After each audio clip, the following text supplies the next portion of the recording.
ভুট্টা দিয়ে তোমরা কারা কারা কি কি রেসিপি বানিয়ে খেয়েছো তা আমি জানি না, তবে ভুট্টা দিয়ে এইভাবে একবার পকোড়া বানিয়ে খেয়ে দেখো, দেখবে তোমাদের কিন্তু খেতে দারুণ লাগবে। তবে ভুট্টাটা কিন্তু হতে হবে একটু কচি। এরপর ভুট্টা থেকে দানাগুলো ছাড়িয়ে খুব ভালো করে ধুয়ে নেওয়ার পর আমি এটাকে খুব ভালো করে বেটে নেব। ভুট্টার সাথে কাঁচা লঙ্কাগুলোকেও দিয়ে কিন্তু আমি খুব ভালো করে বেটে নিয়েছি। তোমরা চাইলে কিন্তু কাঁচা লঙ্কা কুচি করেও দিতে পারো।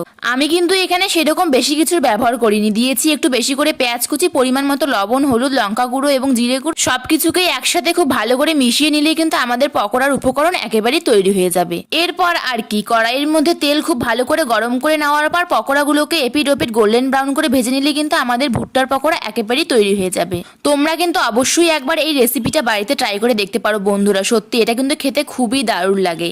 আর তোমরা ভুট্টার কি কি রেসিপি খেতে পছন্দ করো আমাকে কমেন্ট করে জানাতে ভুলো না কিন্তু। আজকের ভিডিওটি ভালো লেগে থাকলে লাইক, কমেন্ট, শেয়ার ও সাবস্ক্রাইব করতে ভুলো না। দেখা হচ্ছে অন্য কোনো এক নতুন ভিডিওর সাথে। Thanks for watching, by.